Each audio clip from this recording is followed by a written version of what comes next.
TV Candidez. Aqui a cidade tem muito mais espaço. Fundação Jaime Martins, promovendo cidadania.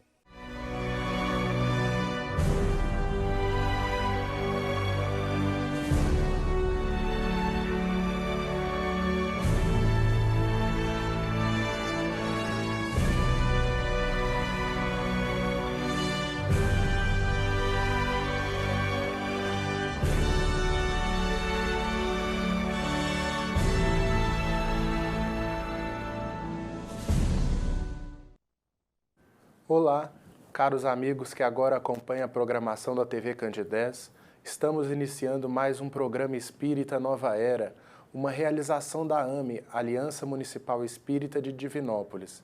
E como já é de conhecimento de todos vocês, o nosso programa tem o objetivo de levar ao encontro de todos as diretrizes da doutrina espírita, a proposta educativa da doutrina dos espíritos para as nossas vidas. E é com muita alegria que na manhã de hoje nós vamos conversar acerca de um tema muito palpitante, muito chamativo para todos nós, que é o tema mediunidade, um dos pilares da nossa doutrina. E para estar conversando conosco sobre esse tema, nós convidamos o nosso amigo Evaldo Santana, que já esteve presente em nosso programa, já é conhecido pela maioria de nós, né? E veio falar com a gente, conversar sobre o tema mediunidade. Bom dia, Evaldo. Bom dia, seja bem-vindo. Bom dia, telespectadores. A primeira pergunta não poderia ser diferente dentro desse tema mediunidade. O que é mediunidade? Então, é de grande importância a gente buscar ter essa troca de experiências a respeito da fundamentação que Kardec traz para nós, até porque é muito importante a gente desmistificar esses tabus que existem dentro de um tema tão grandioso. Sim. E que a doutrina espírita, ela esclarece com tamanha propriedade, né? Então nós vamos buscar, nessa troca de ideias, buscar a seiva do que realmente é a faculdade mediúnica. Vamos diretamente lá no Livro dos Médiuns, que faz parte desse Pentateuco espírita e que traz para nós um conhecimento realmente coerente com a prática da mediunidade, coerente com os princípios ali relatados, né? E tão bem trabalhados por Allan Kardec. Vamos buscar então lá no Livro dos Médiuns, quando vai falar para nós que a mediunidade, ela é uma faculdade inerente à espécie humana e que faculta então a partir daí a comunicação existente entre os dois planos da vida, o plano físico e o plano espiritual, né? É faculdade inerente como a visão, é uma faculdade inerente à condição humana como a audição também.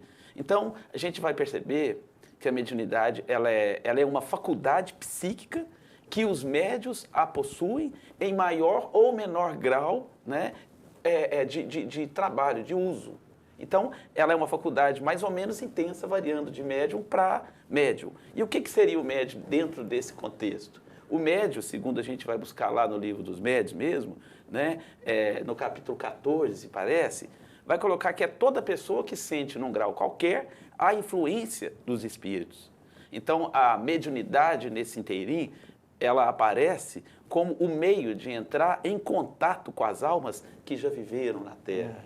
E os médiuns, essas pessoas que sentem num grau qualquer, num grau mais intenso ou menos intenso, a influência dos espíritos, eles são os elos de ligação, eles são os intermediários, os medianeiros para que o processo da mediunidade ele possa se estabelecer. Pois é. E existe alguns sinais que a pessoa pode apresentar que indicam que ela é uma médium? Por exemplo, alguns sinais que ela vai apresentando, que muitas vezes ela nem sabe compreender muito bem, mas que ela vai sentindo e aquilo é uma indicação que ela é uma médium.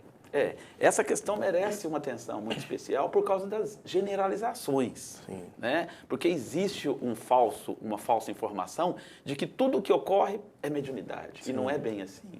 Então a gente vai observar, tem uma obra muito interessante, que eu gosto muito de me fundamentar, até nos grupos de estudos que a gente participa, que é de Martins Peralva, Estudando a Mediunidade. E ele coloca num dos capítulos dessa grandiosa obra que não há uma precisão nesses sinais. Sim. O que acontece é a possibilidade de se estudar o momento onde a faculdade mediúnica ela eclode no médium.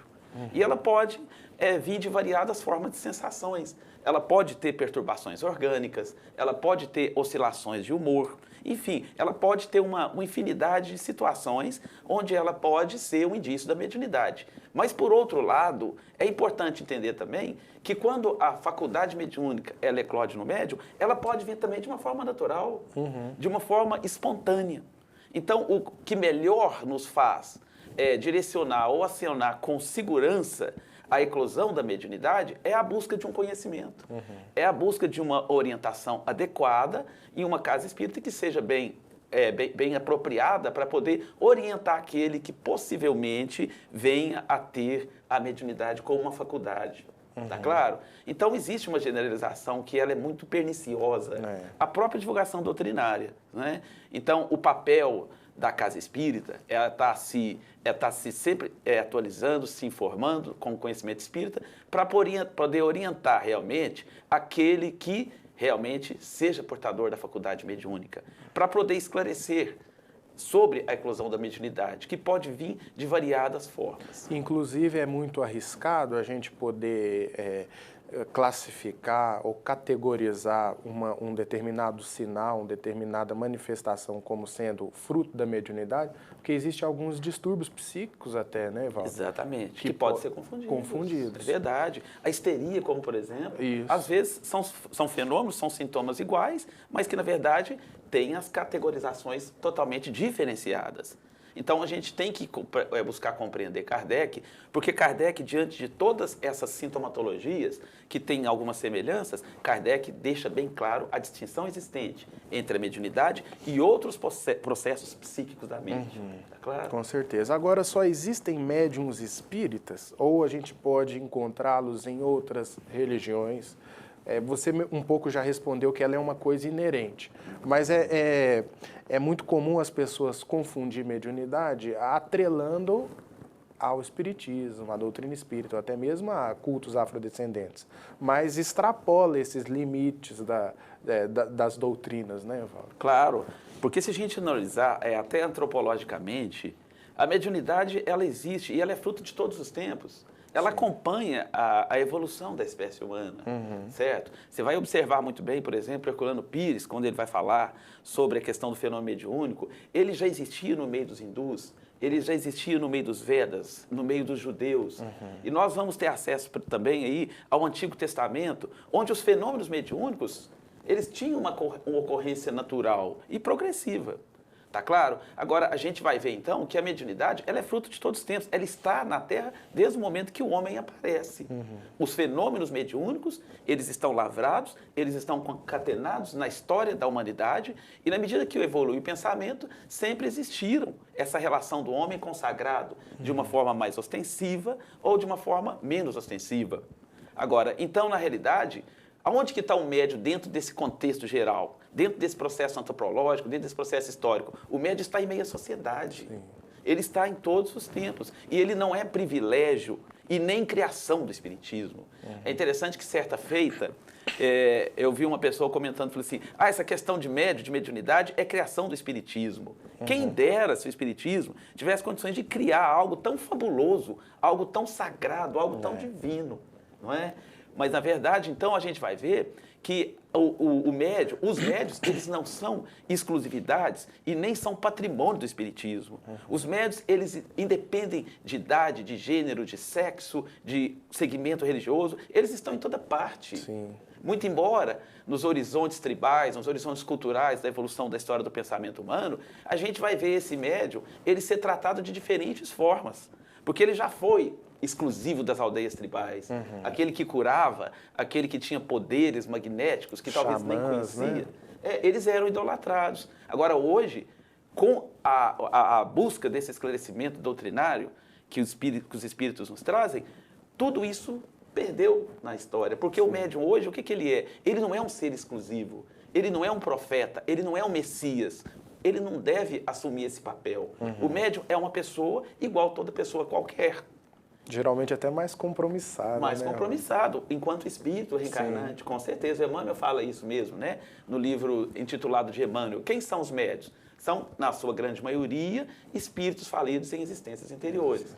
Então, a mediunidade, como uma ferramenta, ela foi concedida a título de empréstimo e para fazer ou aprimoramento desse ser ou não. Porque a mediunidade em si ela é neutra. Ela é neutra. O uso é facultativo dependendo do que o médium vai fazer dela. Sim. Não é? A mediunidade em si ela não é boa nem é má.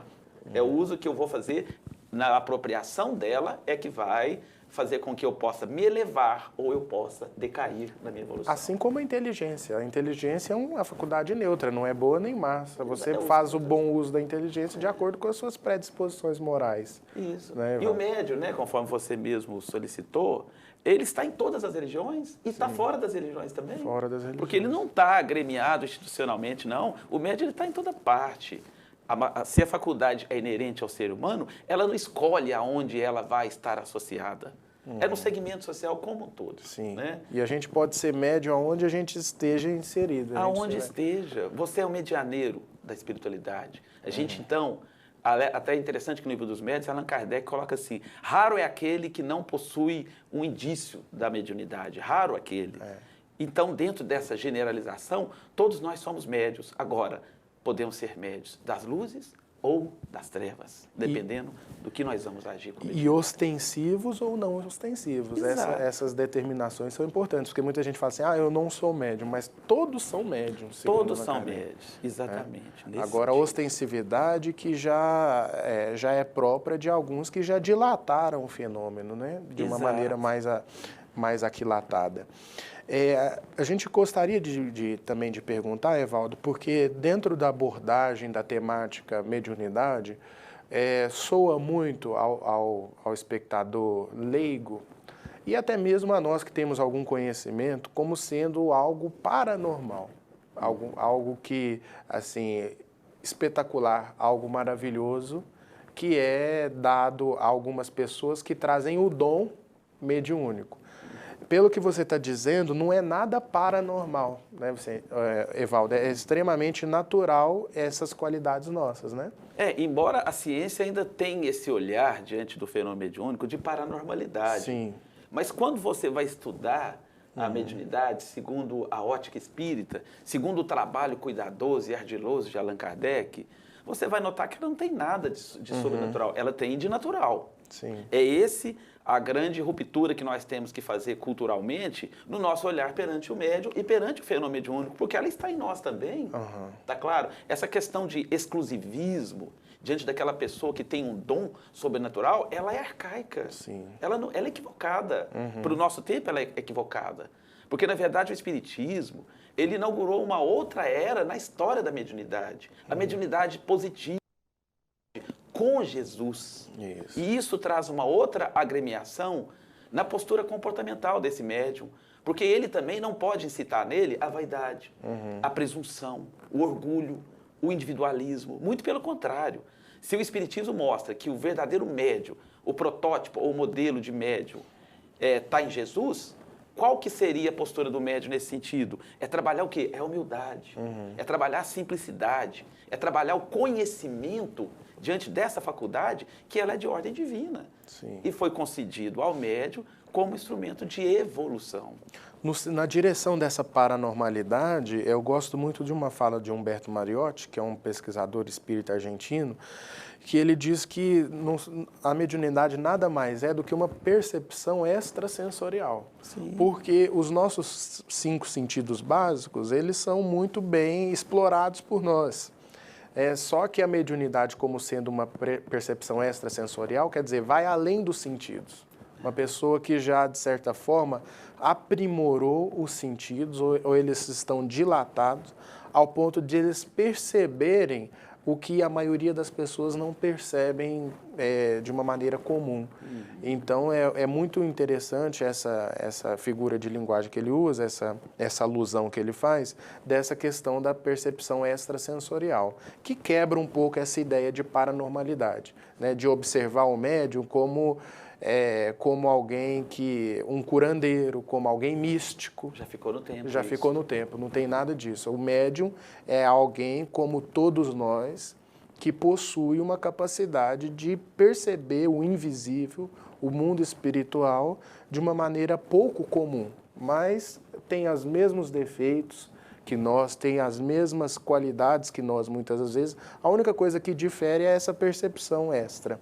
Só interessante, eu gostaria de acrescentar, é que nós não podemos deixar de mencionar o papel de Allan Kardec enquanto um educador, enquanto pedagogo, enquanto pesquisador, porque na realidade ele fez, simbolicamente falando, ele tira o médium do processo do oráculo, que ele era endeusado, era alguém sagrado, e coloca o médium aonde? No meio da sociedade. Ele está na sociedade, espalhado, independente de evolução moral também, porque o médium não é santo, ele é um espírito em aperfeiçoamento. Vale a pena ele prestar atenção no porquê que ele traz essa faculdade, do que ela pode levá-lo, onde ela pode conduzi-lo. Então, essas perguntas inerentes da busca do conhecimento, elas são extremamente necessárias. Porque Allan Kardec, ele tira esse caráter sobrenatural da mediunidade e traz isso através do Livro dos Médiuns, no dia 15 de janeiro de 1861.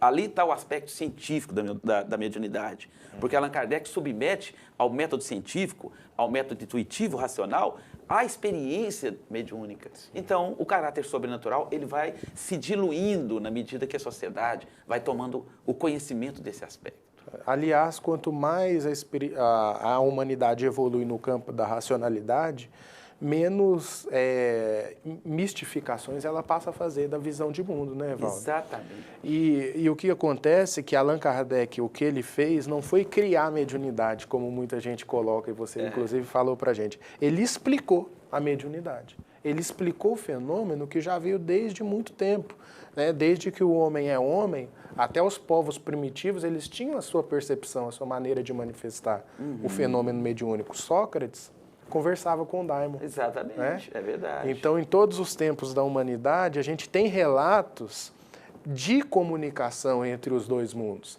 Allan Kardec, o que ele fez foi dar um caráter técnico para a questão da mediunidade, apresentando, através de uma elaboração teórica, o fenômeno de uma maneira inteligível. Sim, de uma maneira em que a gente pudesse, hoje, tomar contato com essas obras e se tornar muito mais esclarecido sobre as suas nuances, as suas peculiaridades, né, Evaldo? Exato, e não é um trabalho apenas exclusivo para o espírita, não. Eu oriento o Livro dos Médiuns para pessoas que nem têm religião, hein? Sim. Tem religião. É um manual, né? É um manual prático, não é verdade? Dessa faculdade que, para a ciência, infelizmente, ainda é considerado no campo da paranormalidade.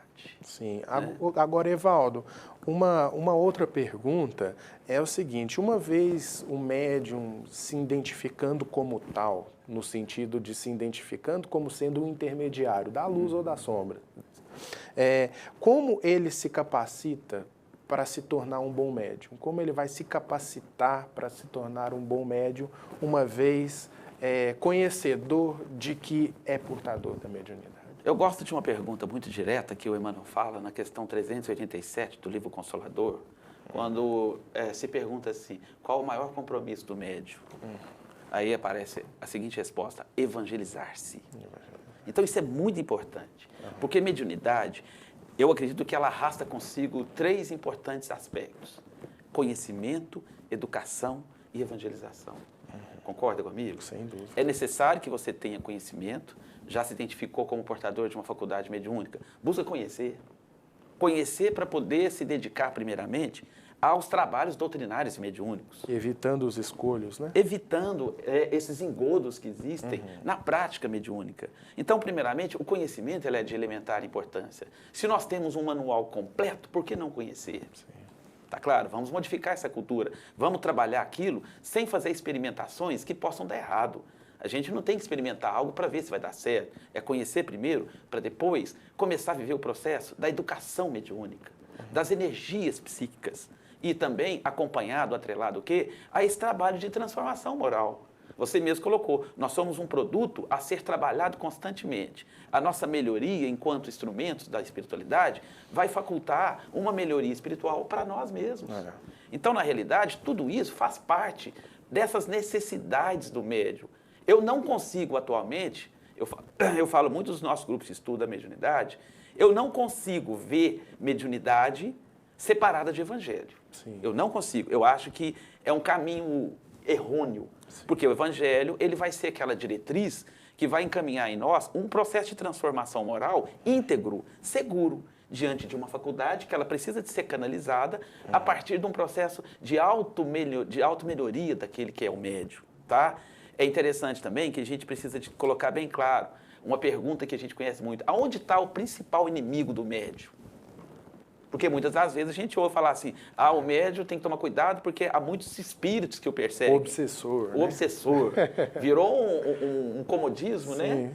Até para a gente poder responder essas questões e não trabalhar a si mesmo. Mas é interessante e muito claro que o Espiritismo deixa para nós que o principal e o pior inimigo do médium, ele está onde? Reside? É dentro dele mesmo. Em forma de quê?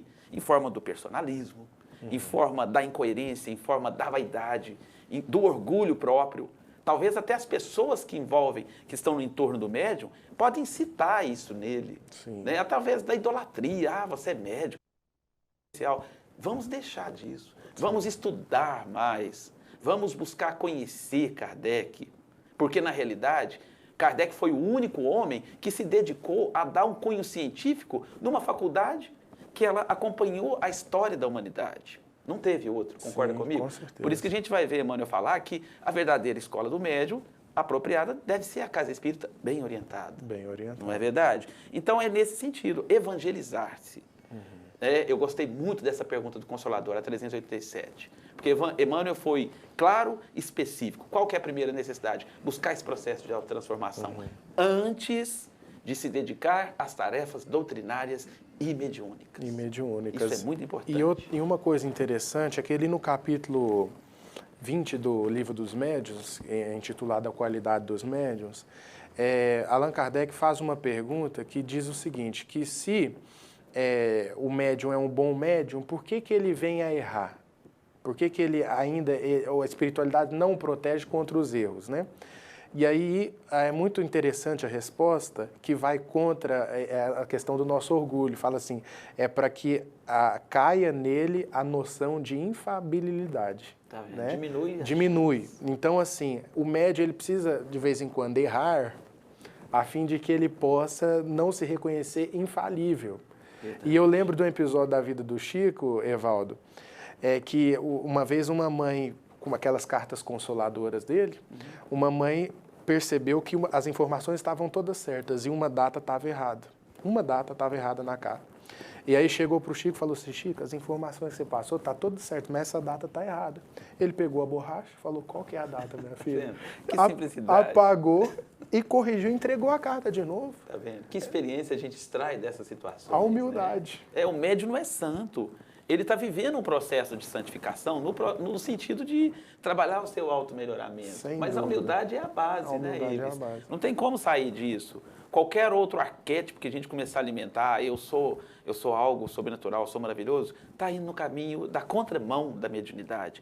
Essa é a grande questão. No Evangelho segundo o Espiritismo, lá no capítulo 26, me parece que é no item 10, fala assim, que a mediunidade é coisa santa, que deve ser praticada santamente, religiosamente. Achei isso muito adequado para a nossa reflexão. Por quê? Porque tem uma metodologia adequada, tem um trabalho de transformação oral, e nós temos um modelo de médium. Sim. Jesus, gente. Jesus, ele nunca era vaidoso diante dessa capacidade dele. Ele, naturalmente, ele exercia essa condição de médium direto do Pai na Terra. A tua fé te curou. A tua fé te curou. Ele transferia, né, Evaldo? Exatamente, né? Evaldo, a gente gostaria, nesses momentos finais, de te agradecer. Nosso diálogo foi muito importante. Ainda lembrando, né, que um livro do que Emmanuel recomendou para o Chico é aquele Mediunidade e Sintonia. Sim, porque a sintonia é preponderante no exercício mediúnico. E sintonia é sinônimo de vigilância. Exatamente. Orar e vigiar, isso mesmo. Evaldo, a gente te agradece muito esse diálogo gostoso, esse diálogo esclarecedor. Agradecemos também aos nossos telespectadores pela paciência, pela audiência de estarem nos acompanhando na manhã de hoje. Lembrando ainda que na próxima terça estaremos aqui refletindo acerca de outros assuntos doutrinários pertinentes à doutrina espírita. Muita paz e até lá.